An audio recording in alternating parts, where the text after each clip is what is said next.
los análisis para determinar el tipo de parásito que se encontró.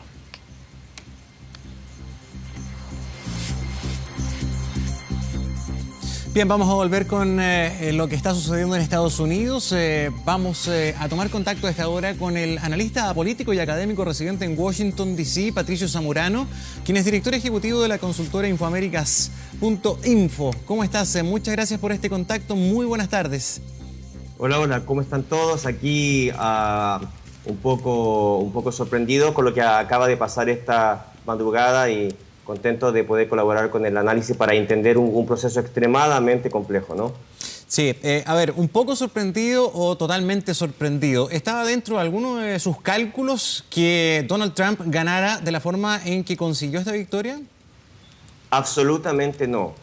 No había ningún tipo de predicción concreta que describiera principalmente el mapa electoral, de cómo quedó el mapa electoral de los Estados Unidos, que tiende a tener cierta regularidad. Efectivamente, hay ciertos estados que tienden a ser del Partido Demócrata, hay otros que tienden a ser del Partido Republicano, y hay unos 5 o 6 estados que cambian entre una elección y otra dependiendo del contexto político. Lo que ha pasado la noche de ayer ha sido sorpresivo, porque hay estados que eran eminentemente demócratas hace décadas, como por ejemplo Wisconsin, donde pierde la ex canciller Hillary Clinton. Entonces, las encuestas se equivocaron medio a medio y hay mucho análisis el día de hoy con respecto a qué pasó con esos 4 puntos porcentuales en que aparecía Hillary Clinton por encima de Donald Trump y que no, no concretaron en una distancia equivalente en el número de votos del colegio electoral, que Patricio, como tú sabes es indirecto, ¿no? Acá deben haber ocurrido muchos factores. Este es un resultado que puede ser analizado desde distintas perspectivas, pero bajo su punto de vista, ¿qué es lo que contribuyó de manera más potente al resultado final? Porque estamos hablando de una derrota absoluta para el Partido Demócrata en términos políticos. Absoluta, es decir, gana el candidato republicano con características bien particulares, incluso, digamos, que uno pudiera pensar, hubieran generado más rechazo por cómo fue la campaña, pero además pierden el Parlamento, el control del Parlamento en la Cámara de Representantes y también en el Senado. ¿Cuáles habrán sido, bajo su punto de vista, aquellas razones? Bueno, a ver, hay que un poco diferenciar claramente una cosa son las consecuencias de lo que pasó ayer y otra cosa son las cifras concretas, ¿no? El triunfo de Trump fue extremadamente holgado desde el punto de vista de los votos concretos. Hay que recordar, y esto es una información extremadamente importante que debe ser parte del análisis, que el candidato Trump perdió el voto popular de los Estados Unidos hasta ahora por más de 200.000 votos. Es decir, el candidato Donald Trump sacó menos votos a nivel nacional que la ex canciller Hillary Clinton. Estamos hablando de un 47,5% más o menos para Trump y un 47,6 o 0,7% para la candidata Clinton. Lo que pasó ayer es que el colegio electoral, este sistema indirecto para elegir el presidente de la República, torció un poco la voluntad popular por la matemática que implica ciertos votos electorales que representa cada estado. Pero el triunfo de Donald Trump en lo concreto es un triunfo muy ajustado y en el sentido del voto popular perdió. Lo que sí ganó fue el colegio electoral, que por la matemática lo subvenciona en más votos y aparece con una diferencia importante, ¿no? Patricio. Es un poco para aclarar el mandato que tiene Donald Trump, que no es completo. Efectivamente, él hereda un país extremadamente dividido, muy polarizado, y sin duda que él lo sabe y que tiene que empezar a trabajar para reunificarlo nuevamente, ¿no? Sí, Patricio, importante ese detalle que mencionabas. Ahora, de todas maneras, Donald Trump consigue una votación relevante. ¿Cómo explicar que tantos norteamericanos se sientan identificados con ese mensaje, con esas opiniones, con esas actitudes muchas veces polémicas del candidato y ahora presidente electo Donald Trump?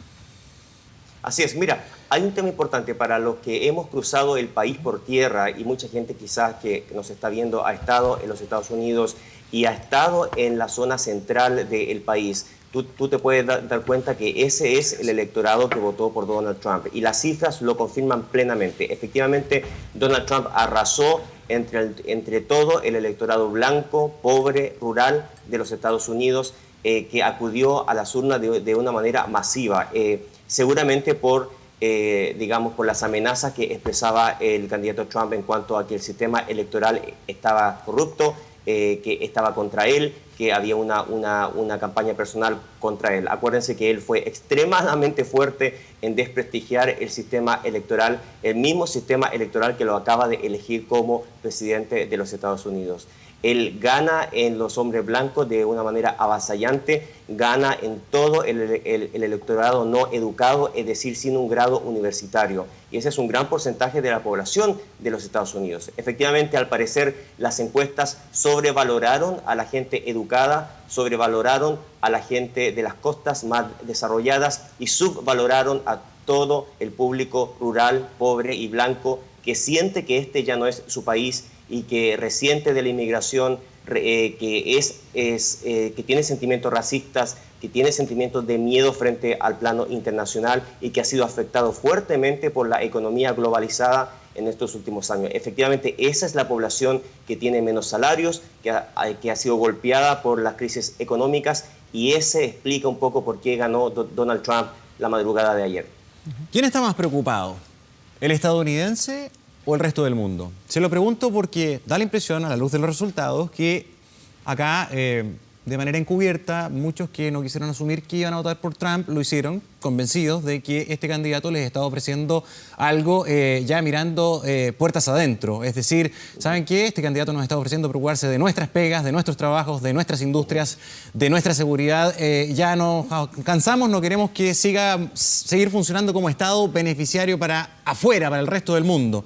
Y que la mala noticia parece que es para el resto, es para las distintas regiones, es para la América Latina, es para los acuerdos comerciales, es para el manejo no sé, del cambio climático.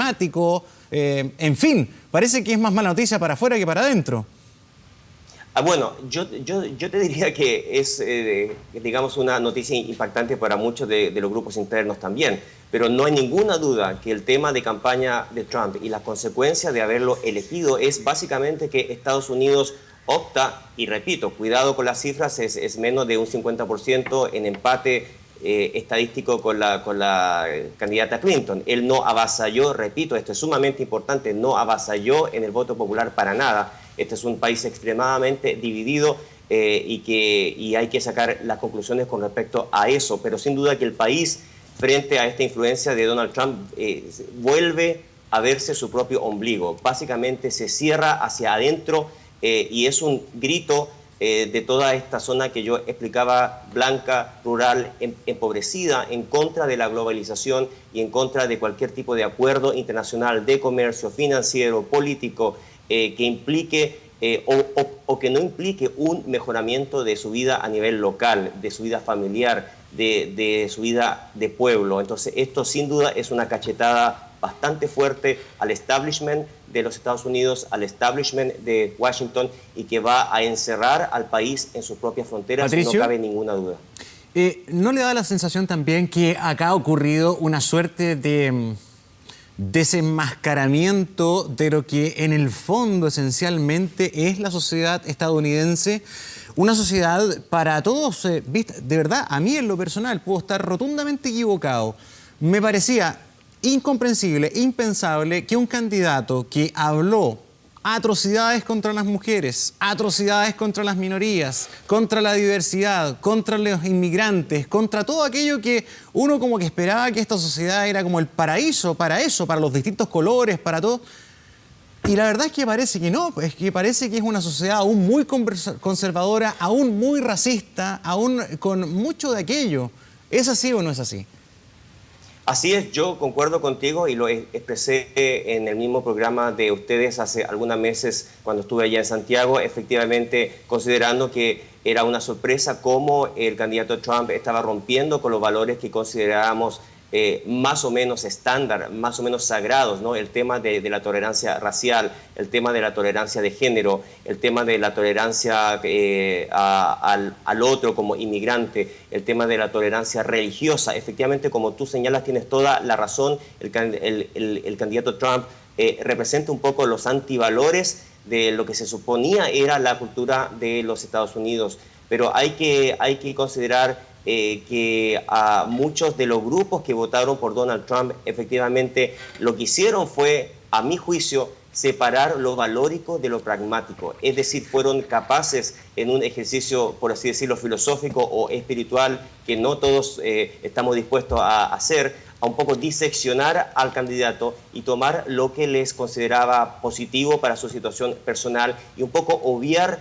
toda la cantidad de barbaridades que él expresó y que ha tenido en su propia vida. Todo el tema del abuso sexual contra mujeres es un tema realmente sorprendente, pero cuando tú escuchabas a la gente blanca, rural, con menos educación, entrevistada en cámara, le perdonaban absolutamente todo este tipo de antivalores porque les ofrecía el paraíso, y el paraíso implica recuperar al país que estiman que ya no existe, el país grandioso, el país excepcional, el país que les puede dar una calidad de vida mínima, el país que les ofrece un trabajo digno. Ese es el país imaginario que pintó Trump, basado en el miedo, basado en el nacionalismo extremo, y así es, hay un 47% de la población en este momento que concuerda con ese candidato. Sí, interesante ese análisis desde la perspectiva de cuánto inciden algunos elementos culturales de parte de la sociedad norteamericana en la explicación de por qué gana Donald Trump, y que tal vez se ayuda también a entender por qué nos cuesta comprender desde Chile o desde fuera de Estados Unidos lo que está ocurriendo en Estados Unidos. Lo que tú mencionabas, esta idea de que Estados Unidos sea un país grandioso, que vuelva a ser grande, como decía Donald Trump, lo que pasa con que se fortalezca la industria norteamericana, aunque eso implique más proteccionismo, ir contra ciertas ideas del libre mercado, o incluso tal vez lo que dice relación con el rol del Estado. Tal vez parte de la sociedad norteamericana prefiere que haya un Estado más preocupado del empleo, de generarle mejores sueldos, que de protección social. ¿Tiene que ver también con esos elementos?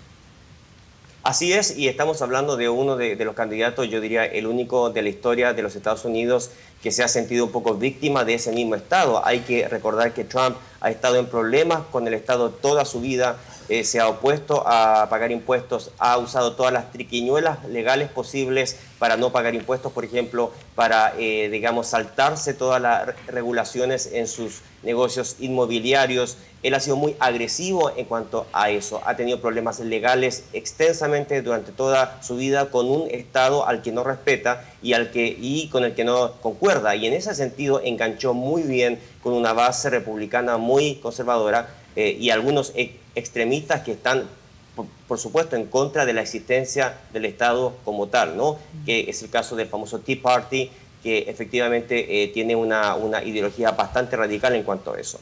Entonces, hay mucho de lo que tú señalas, y efectivamente ha pesado sin duda el tema pragmático, el tema de la economía local, el tema de la economía personal, y eso va a repercutir, y un poco devolviéndome a la pregunta anterior en cuanto a los acuerdos comerciales, por ejemplo, con América Latina. Y curiosamente se va a dar una situación bastante irónica cuando sea el candidato Trump, ya presidente electo, el que se alinee con muchas posiciones progresistas de América Latina en contra de los tratados de libre comercio, la mayoría de ellos aprobados por el propio Partido Republicano. Entonces, toda esta elección es sin duda una tremenda ironía que iremos desmenuzando día a día, ¿no? Bien, Patricio Zamorano, muchísimas gracias por compartir con nosotros todas estas reflexiones, el análisis tras el día después de este triunfo de Donald Trump. Que esté muy bien, buenas tardes.